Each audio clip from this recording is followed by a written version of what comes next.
പ്രതിസന്ധിയിൽ നിന്ന് പ്രതിസന്ധിയിലേക്ക് കൂപ്പുകുത്തുകയാണ് Kozhikode medical college എന്ന് അനുദിനം പറയേണ്ടി വരുന്ന ഒരു സാഹചര്യമുണ്ട് നമുക്ക്. അത് വളരെ ഖേദകരമാണ്. കാരണം മലബാർ മേഖലയെ സംബന്ധിച്ചിടത്തോളം സാധാരണക്കാർ ഏറ്റവും അധികം ആശ്രയിക്കുന്ന ഒരു സർക്കാർ മെഡിക്കൽ കോളേജ് എന്നുള്ള സ്ഥിതിക്ക് ഇത്തരത്തിൽ ഈ പ്രതിസന്ധികൾ മാത്രം വരികയാണെങ്കിൽ എങ്ങനെയാണ് ഇത് മുന്നോട്ട് കൊണ്ടുപോവുക എന്നുള്ളൊരു ആശങ്ക പൊതുജനങ്ങൾക്കുണ്ട്.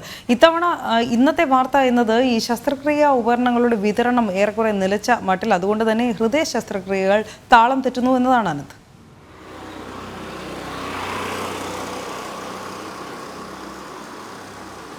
തീർച്ചയായും അതായത് സംസ്ഥാനത്തെ സാമ്പത്തിക പ്രതിസന്ധി താഴെ തട്ടിലെ ബാധിച്ചു തുടങ്ങിയിട്ട് കുറച്ചു കാലമായി ഇപ്പോൾ. പക്ഷേ ഇത് ആരോഗ്യ തലത്തിൽ കൂടി, അതായത് ഈ വളരെ സാധാരണക്കാരായിട്ടുള്ള ആളുകൾ ആശ്രയിക്കുന്ന ഒരു നമുക്കറിയാം, ജില്ലാ ആശുപത്രി ആവട്ടെ മെഡിക്കൽ കോളേജ് ആവട്ടെ വളരെ സാധാരണക്കാരൻ്റെ ഒരു ആരോഗ്യപരമായിട്ടുള്ള കാര്യങ്ങളുടെ ആശ്രയമാണ്. അവിടെയാണ് ഇപ്പോൾ വീണ്ടും ഈ സാമ്പത്തിക പ്രതിസന്ധി മൂലം കഷ്ടത അനുഭവിക്കേണ്ട ഒരു സ്ഥിതിയിലേക്ക് എത്തിച്ചേർന്നിരിക്കുന്നു. പ്രധാനപ്പെട്ട ഒരു കാര്യമെന്ന് പറയുന്നത് ഈ ഹൃദയ ശസ്ത്രക്രിയയ്ക്ക് വേണ്ടിയുള്ള ഉപകരണങ്ങൾ വിതരണം ചെയ്ത വകയിൽ ഈ കോഴിക്കോട് മെഡിക്കൽ കോളേജും ജില്ലാ ആശുപത്രിയും 26 കോടി രൂപയോളം ഈ കമ്പനികൾക്ക് നൽകാനുണ്ടെന്നുള്ള ഒരു വിവരമാണ് ഇപ്പോൾ പുറത്തു വന്നുകൊണ്ടിരിക്കുന്നത്. ഏകദേശം 23 കോടിയിലധികം രൂപ ഈ കോഴിക്കോട് മെഡിക്കൽ കോളേജിനും ജില്ലാ ആശുപത്രിക്ക് ഏകദേശം 3 കോടിയിലധികം രൂപയാണ് ഈ ഇത്തരത്തിൽ ഈ കുടിശ്ശിക ഇവർ വരുത്തിയിട്ടുള്ളത്. ഇതിന്റെ ഭാഗമായി തന്നെ ഇനി മുതൽ അങ്ങോട്ട് ഈ ഹൃദയ ശസ്ത്രക്രിയയുമായി ബന്ധപ്പെട്ട ഉപകരണങ്ങൾ, പ്രത്യേകിച്ച് ഈ cardiac stent, pacemaker, balloon, guider, valve തുടങ്ങിയിട്ടുള്ള ഈ ഉപകരണങ്ങളൊക്കെയാണ് ഇത്തരത്തിൽ ഈ കമ്പനികൾ വിതരണം ചെയ്യുന്നത്.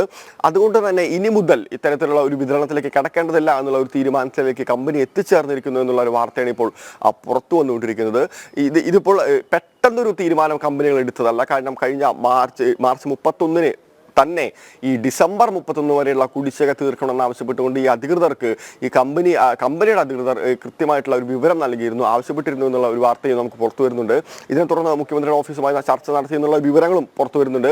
അതിന്റെ ഭാഗമായി 1.5 കോടിയോളം രൂപ ഈ ഇത്തരത്തിൽ ഇവർക്ക് കൊടുക്കാൻ, അതായത് കമ്പനികൾക്ക് കുടിശ്ശിക നൽകാനുള്ള ഒരു തീരുമാനം എടുത്തിരുന്നു. പക്ഷേ ഈ കമ്പനികൾ യാതൊരു കാരണവശാലും അത്തരത്തിലൊരു ഒരു സന്ധിക്ക് തയ്യാറായില്ല. മുഴുവൻ തുകയും, അതായത് ഡിസംബർ വരെയുള്ള മുഴുവൻ തുകയും കിട്ടാതെ ഇനി മുതൽ ഇത്തരത്തിലുള്ള ഉപകരണങ്ങൾ വിതരണം ചെയ്യുന്ന ഒരു നിലപാടിലേക്ക് എത്തിയതോടുകൂടി തന്നെ ഈ കോഴിക്കോട് മെഡിക്കൽ കോളേജ് വീണ്ടും പ്രതിസന്ധിയിലേക്ക് കടന്നിരിക്കുന്നു. നമുക്കറിയാം, തുടക്കം മുതൽ തന്നെ അത്തരത്തിലുള്ള വാർത്തകൾ ധാരാളം വന്നുകൊണ്ടിരിക്കുന്ന സാഹചര്യമാണ്. ഇപ്പോൾ ഹൃദയ ശസ്ത്രക്രിയയുടെ കാര്യത്തിലടക്കം ഒരു പ്രതിസന്ധി രൂപപ്പെട്ടിരിക്കുന്നു. അതുകൊണ്ട് തന്നെ ഇപ്പോൾ ഈ താൽക്കാലിക ശസ്ത്രക്രിയകൾ മാത്രമാണ് ചെയ്യുന്നത്, ഏറ്റവും താഴെത്തട്ടിലുള്ള ശസ്ത്രക്രിയകൾ മാത്രമാണ് ചെയ്യുന്നത്.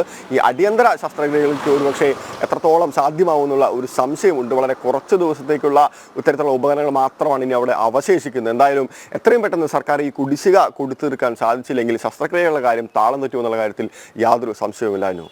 അത് ഭീതിജനകവുമാണ് ആനന്ദ്. ഈ അടിയന്തര ശസ്ത്രക്രിയ പോലും ഈ ഉപകരണങ്ങളുടെ വിതരണം നിലച്ചതോടുകൂടി ബാധിക്കും എന്നുള്ള വാർത്ത ഒരുപക്ഷെ സാധാരണക്കാർക്ക് ഉൾക്കൊള്ളാൻ കഴിയില്ല.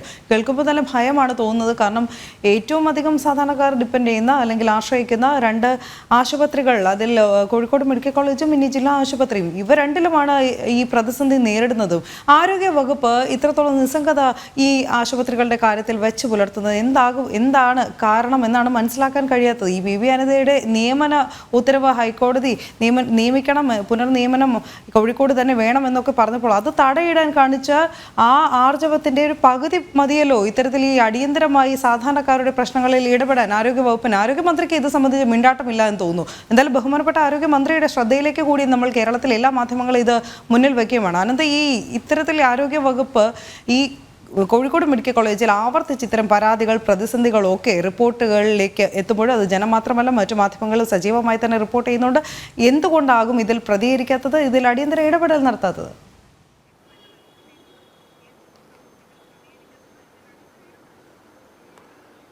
തീർച്ചയായും, അതായത് നമ്മൾ മനസ്സിലാക്കേണ്ടത് സംസ്ഥാനത്തിന്റെ സാമ്പത്തിക പ്രതിസന്ധി ആ തലത്തിലേക്ക് രൂക്ഷമായി എന്ന് തന്നെ വേണം നമ്മൾ മനസ്സിലാക്കാൻ.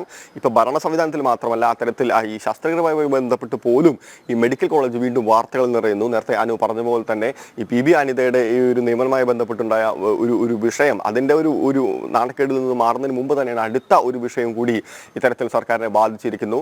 ഈ 19 നമുക്ക് അറിയാൻ വേണ്ടി സാധിക്കുന്ന ഏകദേശം 19 ആശുപത്രികളിലായി 140ഓളം കോടി രൂപ ഇത്തരത്തിൽ കുടിശ്ശികയായി ഉണ്ട് എന്നാണ് നമുക്ക് അറിയാൻ വേണ്ടി സാധിക്കുന്നത്. അപ്പോൾ അത്തരത്തിൽ നമുക്കറിയാം, ഒരു ഹൃദയ ശസ്ത്രക്രിയ ഒരു പ്രൈവറ്റ് ആശുപത്രിയിൽ നടത്തുകയാണെങ്കിൽ ലക്ഷക്കണക്കിന് രൂപ ചെലവ് വരും. ഈ വളരെ സാധാരണക്കാരായിട്ടുള്ള ആളുകൾക്ക് ഏത് തലത്തിലാണ് ഇത് താങ്ങുക എന്നുള്ള ഒരു ചോദ്യം അവിടെ അവശേഷിക്കുന്നത്. അപ്പോൾ അവരുടെ ജീവന് ഭീഷണിയാവുന്ന തലത്തിലേക്ക് പോകുന്ന ഒരു സാഹചര്യം, വളരെ സാധാരണക്കാരുടെ നാട്ടിൽ ജീവിക്കണ്ടേ എന്നുള്ള ഒരു ചോദ്യം തന്നെയാണ് ഇപ്പോൾ ഉയരുന്നത്. എത്രയും പെട്ടെന്ന് ഈ കുടിശ്ശിക നൽകി വീണ്ടും ഈ ഹൃദയ ശസ്ത്രക്രിയകൾ മാത്രമല്ല മറ്റ് തലത്തിലേക്കുള്ള കുടിശ്ശികളെല്ലാം, മരുന്നുകളുമായി ബന്ധപ്പെട്ട ഒരു കുടിശ്ശിക ഉണ്ടായിരുന്നു, അതെല്ലാം പതുക്കെ മാറ്റാനുള്ള ഒരു ശ്രമം സർക്കാർ നടത്തുന്നുണ്ട്. പക്ഷേ സാമ്പത്തിക പ്രതിസന്ധി അതിനെ സമ്മതിക്കുന്നില്ല. അതായത് അതിനെ ആ തലത്തിലേക്ക് ആഴത്തിലേക്ക് പതിഞ്ഞിരിക്കുന്ന ഒരു വിഷയം തന്നെയാണുള്ളത്. എന്തായാലും എത്രയും പെട്ടെന്ന് ഈ കുടിശ്ശിക തീർത്തില്ലെങ്കിൽ ഹൃദയ ശസ്ത്രക്രിയകൾ താളം തെറ്റുന്നുള്ള കാര്യത്തിൽ യാതൊരു സംശയവുമില്ലായിരുന്നു. ശരി, ആനന്ദ് പുത്തൂരാണ് വിശദമായ റിപ്പോർട്ട് നൽകിയത്.